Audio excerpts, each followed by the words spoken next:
What's going on, guys? Super Insane 18 here, and today I am bringing you a pure Snake Eyes deck profile, which I haven't actually done since we got the ban list a couple of weeks ago, and this is still very much the uncontested best deck, as we can tell, because it's not one, but two YCSs since the ban list happened. So even though we lost our Omni Negates, this is still a formidable deck to be going up against, so we're going to show you guys the build as well as a combo at the end, so let's jump on in. So our Snake Eye lineup is pretty much, actually, I think it is just absolutely unchanged. We have our 3 copies of Snake Eye Ash, followed by our 2 copies of Poplar, our 1 Oak, and our 2 Flamberge.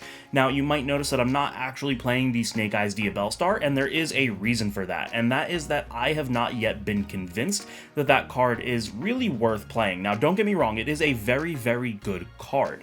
I just don't think that it offers anything to your turn 1 end board, where something else like Oak can't do its job seemingly better. So for those of you that aren't really aware, there are combos you can do where you will place the Snake Eyes Diabellstar into your spell trap zone using the effect of the field spell, and you can get into things like Pit Knight early and IP, and it's a spellcaster, so it's easier to make Selene and go into your Appaloosa, but I think that that plays into more interruptions, and it plays into something like Nibiru a little bit heavier, whereas just using the Oak off of the field spell is still very much consistent. So if you guys want to see a version with the Snake Eyes Diabellstar and the combo that that has, go ahead and show me by liking the video. If this video gets 100 likes, I will go ahead and do that, but for now, I'm just not really convinced that it's worth playing at the moment.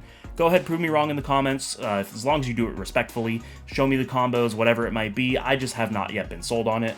Then, of course, we still have our 3 copies of Diabellstar the Black Witch. We do want to just ensure that we are maxing out on consistency, and if you saw at the start, there was a Formula Synchron on the top of our extra deck, which means we are still playing the Synchro variant with the 1 copy of Jet Synchron.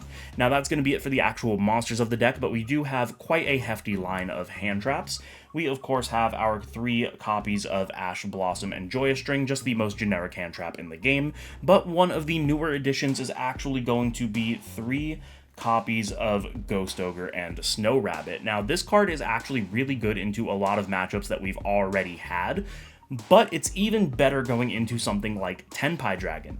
So being able to just get rid of the field spell to make it so that you are able to target their monsters and that they don't get their search, or even using it on something like Bident so that they might get their reborn, but they don't have the Bident on the field to continue. It's just really, really strong, so definitely a good card and a great hand trap for this upcoming format. We are on our 1 copy of Ghost Mourner and Moonlit Chill. This is primarily for a cross-out target, but it is also just good. I've been saying for the entire past couple of formats that Effect Negation is some of the strongest interruptions because all of these Snake Eyes have multiple effects. Being able to hit a 2-for-1 is incredible. This might get bumped up because a lot of people are cutting down on Nibiru due to the fact that it doesn't really do much against Tenpai Dragon, but for now, I think I'm just going to keep it at the 1. We have our 3 copies of Effect Veiler. Again, I just went into the whole spiel about how Effect Negation is incredibly strong, and we are still on our 3 copies of Nibiru. This is mostly because I think that a lot of players are going to be going the Snake Eye Diabellstar route, and I think that this is a little bit stronger into that. But like I said, it doesn't really do anything to Tenpai Dragon, so you might want to cut it down. That's going to be it for the monsters as a whole. Moving on to the spells and traps, of course, we have our 3 copies of Bonfire. Consistency is the name of the game. If you can see your cards before your opponent can see their cards, you're going to win the game. Then we have our 3 copies of Wanted, Seeker of Sinful Spoils. Again, just the consistency piece. And to pair with the rest of the Wanted engine, of course, we have our 1 copy of Divine Temple and our 1 copy of Original Sinful Spoils. These are just mandatory for the deck. I've seen some people cutting out the Divine Temple, but then you just lose to Nibiru, so until people have fully gotten rid of the Nibiru and are fully set on not playing it, I think that this is absolutely necessary. We have our 3 copies of Crossout Designator, just a really good card, especially since Snake Eye is still the prominent deck. Not only are you able to use it to stop hand traps, but on your opponent's turn, if you have it set, you can also use it to stop your Snake Eye monsters by banishing, or their Snake Eye monsters by banishing yours, and it's just really, really strong. We do have our 1-for-1, again, because we want to be as consistent as possible, and then our 1 copy of Triple Tactics Talent. Now, this is primarily as a crossout target, but it's really, really good for just being able to break some boards, especially going into something like Voiceless Voice. This card is essentially just your game-winning card, which is why we actually play additional copies of it in the side deck. So we finish up the deck with our 3 copies of Infinite Impermanence, making it a 41 card main deck. Let's show you guys the extra. Now, with the extra deck, we lost 3 of our cards on the ban list, that of course being our 2 Omni Negates in Borreload Savage Dragon and Baron de Flor, but we also lost our most relevant Link 1 in Linkuriboh, so while the extra deck is almost identical to what it used to be, we obviously had to change those 3 cards. Since we are still on the Synchro engine, we are playing the Formula Synchron, and the 2 Synchros that we are playing in place of our 8 and our 10 are of course our Psyframe Lord Omega and our Bestial Dissipator. Now, this is really cool because with the Omega and the Dissipator, you are able to set up a hand loop where you rip 2 cards out of your opponent's hand, and then just because of the way that Dissipator naturally functions, that gives you either a negate or a destruction because you'll have cards banished, they'll have cards banished. So by being able to not only loop cards out of their hand, you're also able to set up an interruption as well, and that is the combo that I'm going to be showing you guys. We of course had to replace the Linkuriboh, so we are on the 1 copy of Relinquished Anima. It's not as good for a lot of reasons. Obviously, it doesn't help you dodge interaction, it doesn't point down. There are so many things that this card cannot do that Linkuriboh did for the deck, but a Link 1 is still very, very important for the strategy, and this is the next best one that we have. Then we have our 2 Charmers in Dark and Hida, still just very relevant for the format and incredibly strong. We are, of course, on our copy of IP Masquerena and our copy of SP Little Knight. Pretty standard. You're always going to end with the IP Masquerena in your spell trap zone. That way you can summon it and likely use it to go into the Little Knight. Maybe sometimes you'll go into something like an Appaloosa, but it just kind of depends on the board state. Our last link too is going to be the Nightmare Phoenix. This is just for the OTK on an empty board, as well as sometimes you're still going to see a Floodgate. Even though all of the Floodgates are pretty much either banned or at 1 of, you do need an out, and Nightmare Phoenix is an out. We have a couple of Link 3s in the Promethean Princess and the Selene. Pretty self-explanatory. Promethean Princess is something I considered bumping up to 2, but we realistically just didn't have the room.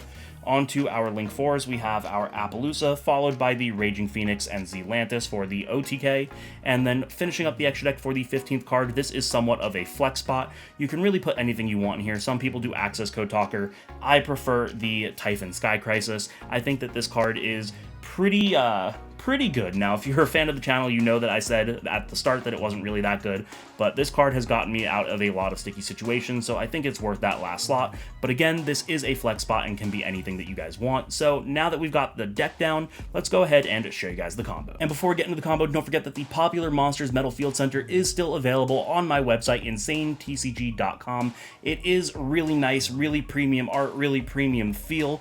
Honestly, just an incredible field center, so what are you guys waiting for? Go ahead and get yours now. Okay, so now to show you guys the new combo, obviously it is going to showcase what you can do with a copy of Snake Eye Ash and a copy of Dia Bellstar. Now, obviously these are interchangeable, Bonfire Wanted, so on and so forth. 1-for-1 for the Snake Eye Ash, doesn't really matter. As long as you have access into these 2 cards, you are able to do this combo. And the reason I'm showing you guys this combo is because this is the combo that we did previously when we still had Savage Dragon and Baron de Flor, and I do want to say that this does play around Nibiru. It isn't completely un-Nibiruable like the previous combos were. It does play around Nibiru, and I will go over that when we get there, so let's show you guys how the combo functions. Starting things off, we are going to normal summon out our copy of Snake Eye Ash, which is of course going to activate and allow us to add the copy of Poplar from our deck to our hand. The Poplar will be able to activate because it was added, summoning itself to our side of the field, and then on summon activate its effect to add us a copy of the field spell Divine Temple of the Snake Eye. Here we are going to go ahead and activate our Divine Temple. This is what allows us to place one of our Snake Eyes in our spell trap zone. So that is, of course, going to be our copy of Snake Eye Oak. And now we can go ahead and use the Ash to send itself and the Oak to summon out one of our copies of Flamberge. Now, this is summon number 3, so we aren't able to be Nibiru just yet. We're going to go ahead and use the Flamberge and the Poplar. This is going to link off into a copy of IP Masquerena, activating both the Poplar and the Flamberge. Now, you want to make sure that you're chain blocking the Flamberge, so you make it Chainlink 1 and Poplar Chainlink 2. Poplar will target the Flamberge to set itself into the spell trap zone. So now we're going to go ahead and do that, and then we're going to specifically summon out the Oak and the Ash. Now, this is the first point that we are Nibiruable, but if they Nibiru us, the Divine Temple is going to summon out the Flamberge, and then with the Flamberge, we'll be able to use the IP from the graveyard to set it to our spell trap zone. So we still can set up a board through Nibiru, albeit not as good. Now here what's going to happen is the effect of Oak on summon is going to activate, summoning out the Poplar, and now this is the last point where Nibiru becomes a feasible option, because if you don't Nibiru here, then the IP, the Poplar, and the Ash go into a copy of Appaloosa, and it's just game over because now the Nibiru's done anyway, and then you'll just be able to summon another Flamberge off of the Oak, do the IP, and then you have the IP Flamberge Appaloosa combo. So this is where you threaten the Appaloosa, but we're not actually going to make it. So this is where if your opponent has the Nibiru, they should, and if you are playing against this deck, this is absolutely the correct point to Nibiru. But here's where it gets a little bit risky and why I said it plays around Nibiru but isn't Nibiru proof. Now, because we have the Dia Bellstar, what we want to do is we want to extend further. If our opponent does not Nibiru us here, they are either a mastermind gamer or they don't have it. So we'll go ahead and use the Dia Bellstar, summoning itself by sending the copy of Flamberge. Now, this is where if they held the Nibiru, congratulations, they won. But again, it is correct to Nibiru before this because we were threatening the Appaloosa.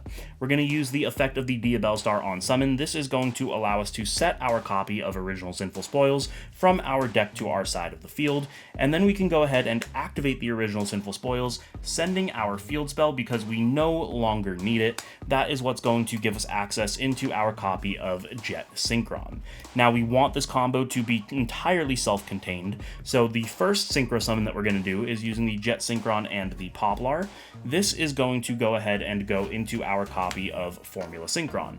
Of course, Formula Synchron on summon allows us to draw a card. That can be any card, so I'm just going to show you guys one that does not extend our board further, because the entire point is just making sure that we are able to go and keep playing. So this is just a discard fodder, honestly, because the next thing that we're going to do is we're going to go ahead and discard the card that we drew to resummon back out our Jet Synchron.